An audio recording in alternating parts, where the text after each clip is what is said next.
के पास अगर आपको प्रॉब्लम होती है और 6 घंटे बैठने पड़े, आप सोच सकते हैं कितनी प्रॉब्लम है। ससुर जी आए, उनको भी यही प्रॉब्लम हुआ, 8 घंटे बैठना पड़ा। क्यों? क्योंकि डॉक्टर के पास इतने पेशेंट हैं, इतना टाइम नहीं है। तो जब हम मुजफ्फरपुर में होके, एक इंजीनियरिंग कॉलेज प्रोफेसर होके, एक जाने पहचाने डॉक्टर के पास भी 6 घंटे बैठने पड़ते हैं, तो आप इमेजिन कर सकते हैं इंटीरियर एरिया में क्या होता होगा। तो इनके घर में जो भी चीज़ें हुई, इन लोगों ने एक एक्टिविटी को स्टार्ट किया, और चूंकि मैं स्टार्टअप कोऑर्डिनेटर हूँ, और धीरे धीरे ये स्टार्टअप 2020 सर या 18 में इन लोगों ने कॉन्सेप्ट लाया। जैसे ही ग्रेजुएट ये हुए, इनको लगा जॉब अब नहीं मिलने वाली है, जैसा कि हम लोग को फीलिंग होता है, ठीक, या उल्टा इनको लगा अरे जॉब लेनी नहीं है, जॉब देनी है।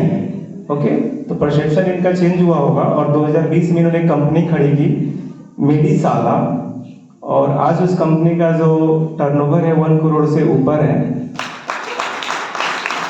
ठीक। और ये शायद अपने चीज़ों के लिए आगे जा रहे हैं। तो मैं इनसे रिक्वेस्ट किया था कि आप लोग प्लीज़ MIT मुजफ्फरपुर आइए और हमारे प्यारे बच्चों को मोटिवेट करिए कि आने वाले टाइम में कैसे, एक छोटा सा मोटिवेशन। अगर आप मुझे सुनेंगे तो मैं ग्रेजुएट हूँ 2000 का, सन 2000 का, 23 साल का। ये ग्रेजुएट है 2018 के, आप ग्रेजुएट है 2026-27 के। तो कैसे चीज़ों को आगे ले जाएगा, जनरेशन गैप कैसे होगा। विजय सर IT की बात कर रहे थे कि AI का, इन लोगों ने इंटरनेट ऑफ थिंग्स में चीज़ें बताई। तो मैं वेलकम करना चाहूँगा प्रिंस कुमार सर जी का, please. Mohammad Animullah, Rituraj Swami and Saurabh Suman to come on the मंच, और अपनी जर्नी के बारे में PPT के माध्यम से 10 से 12 मिनट के अंदर ये समराइज करेंगे। और अनूप सर से क्षमा चाहूँगा कि बीच में मैंने टाइम लिया, लेकिन थैंक यू कि आशीष सर ने अपना टाइम स्लॉट पैक कर लिया था। तो मैं आप लोग का नुकसान नहीं होने दे रहा हूँ, बस यही है कि कोई और आने वाला था उससे अच्छा, और इससे मोटिवेट होइए ताकि आप चौथे साल कोर्स करते करते जॉब दे सकें। ध्यान रखिएगा, ये जमाना जॉब लेने का नहीं, जॉब देने का है। कैसे, ये टाइम बताएगा। तो I am giving the mic to the team members, please have a seat.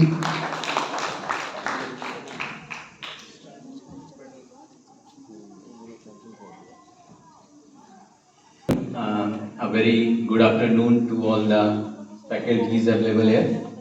और हम लोगों ने अगर स्टार्टअप की बात करते हैं तो स्टार्टअप शुरू होता है एक प्रॉब्लम के साथ। एक प्रॉब्लम को सॉल्व करना और उसे एक बिजनेस मॉडल में बनाना ही एक स्टार्टअप है। हम लोग जब 4th ईयर में थे, फाइनल ईयर में आप लोग की तरह, उसी समय हम लोगों ने अपने स्टार्टअप का शुरुआत कर दिया था। उस समय क्या होता था कि जब हम लोग कॉलेज में पढ़ रहे होते थे, हमारे साथ 300 बच्चे और रहते थे, और सभी के साथ एक इशू होता था कि घर से कॉल आता था कि इस डॉक्टर का नंबर लगा दो, उस डॉक्टर का नंबर लगा दो। तो सब कोई जाते थे। बहुत केसेस में कोई वाइवा छोड़ के जा रहा है, कोई किसी को कल उसका एग्ज़ाम है पर सेमेस्टर एग्ज़ाम है, मगर आज वो नंबर लगाने चला गया। अब एक दिन पहला कितना इंपॉर्टेंट होता है एग्जाम से पहले, आप सभी समझते होंगे, आप लोग सबको इंजीनियर हैं, पढ़ाई एक दिन पहले ही होती है। तो जब हम लोगों ने इस प्रॉब्लम को देखा तो हम लोग देखे कि आखिर इसे सॉल्व क्यों ना किया जाए, लोग गांव में बैठे ही क्यों ना नंबर लगा ले डॉक्टर का।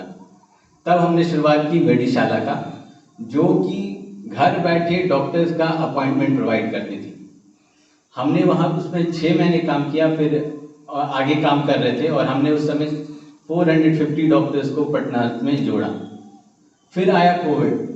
जब कोविड आया तब सारे प्राइवेट क्लिनिक्स बंद हो चुके थे, और जो सारे डॉक्टर्स इन्वॉल्व थे हॉस्पिटल्स में इमरजेंसी केसेस देख रहे थे, और जो OPD प्रैक्टिसेस थी, जो पेशेंट्स को ज़रूरत थी, घर में बैठे हैं, अचानक तबीयत खराब हो गया, दिल के मरीज़ हैं, उन्हें तुरंत कंसल्टेशन चाहिए, तो तब क्या होगा।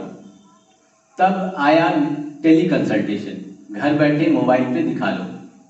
तो टेली कंसल्टेशन एक अच्छा इनोवेटिव आइडिया था, पर जहाँ इसकी सबसे ज़्यादा ज़रूरत थी, जैसे गांव में, वहाँ ये इफेक्टिवली काम नहीं कर पा रहा था। मान लीजिए कि मुजफ्फरपुर के ही ज़िले के कोई छोटे से गांव में अगर कोई डॉक्टर से ऑनलाइन वीडियो कॉल पे दिखा ही लेता है, तो डॉक्टर उसे कैसे एग्जामिन कर पाएगा, या डॉक्टर जो टेस्ट लिखा या डॉक्टर दवा दिया वो तुरंत उसे कैसे अवेलेबल हो जाएगा।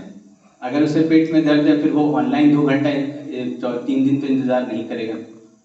तब हमने कंसेप्ट लाया कि इस टेली कंसल्टेशन को इम्प्रोवाइज किया जाए, और हमने शुरू किया Medishala doctor clinics. Medishala doctor clinics एक फिजिकल सेंटर होता है जहां हम गांव-गांव में इसे खोलते हैं और इससे दुनिया में 20 से ज़्यादा स्पेशलिस्ट डॉक्टर ऑनलाइन जुड़े होते हैं और इसी वक्त एक हेल्थ असिस्टेंट पेशेंट को एड करता है ड्यूरिंग टेली कंसल्टेशन और पेशेंट को भी और असिस्टेंट को भी एड करते हैं कई IoT डिवाइसेस। अब मान लो कि डॉक्टर एग्जामिन कर रहा है, डायग्नोसिस कर रहा है, तो डॉक्टर को स्टेथोस्कोप हर डॉक्टर स्टेथोस्कोप पहनता है, तब उसे हार्ट बीट चेक करना है, तो वहाँ पे बैठा असिस्टेंट हमारा डिजिटल स्टेथोस्कोप पेशेंट के चेस्ट पे लगाता है और यहाँ चेन्नई में बैठा डॉक्टर उस पेशेंट का हार्ट बीट सुन सकता है, उनके बीपी देख सकता है, उनका ECG देख सकता है और कई यूरिन टेस्ट, ब्लड टेस्ट सारे इमीडिएटली देख सकता है। तो इस तरीके से जो भी एग्जामिनेशन हो रहा था टेली कंसल्टेशन के द्वारा, उसे हम लोग ने एफिशिएंट बना दिया थ्रू IoT एंड AI। आपने AI का भी लेक्चर भी देखा है। तो अब ये हो गया, अब आती है दवाई की बात और लैब टेस्ट की बात। तो उसी सेंटर्स में हमने एक दवाई की फैसिलिटी और लैब टेस्ट की फैसिलिटी ये सभी प्रोवाइड कर दिया हमें। तो अब वो जो मुजफ्फरपुर के गांव में बैठा हुआ आदमी था, वो अपने घर से 10 मिनट की दूरी पर चेन्नई में डॉक्टर को दिखा सकता है। ये पावर है टेक्नोलॉजी का और टेली कंसल्टेशन का। तो इसके बाद हमने ऐसे 5 सेंटर्स खोले और हम लोग अभी तक 2 लाख पेशेंट को सर्व किया है और हमारा टर्नओवर सर ने बताया 1 CR से अबव है और हमारा लास्ट वैल्यूएशन था वो 10 CR था।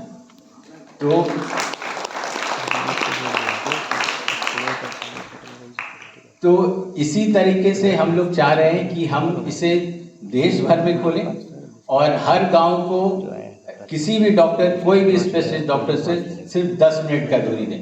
10 मिनट में वो क्लिनिक जाए और किसी भी डॉक्टर को दिखाए, कोई भी स्पेशलिस्ट को दिखाए और साथ ही साथ उनका हेल्थ रिकॉर्ड, ये एक बहुत बड़ी समस्या है। जैसे ही आप इन जनरल डॉक्टर को दिखाते हैं, वो हैंड रिटेन नोट्स देते हैं या हैंड रिटेन प्रिस्क्रिप्शंस देते हैं, तो ये हैंड रिटेन प्रिस्क्रिप्शंस गांव में खो जाते हैं या कोई पुर्जा लेके नहीं आता है। तो हमारे टेली कंसल्टेशन सिस्टम में जो डॉक्टर बैठ रहे हैं वो डिजिटल प्रिस्क्रिप्शन जनरेट करते हैं और हमारे सिस्टम का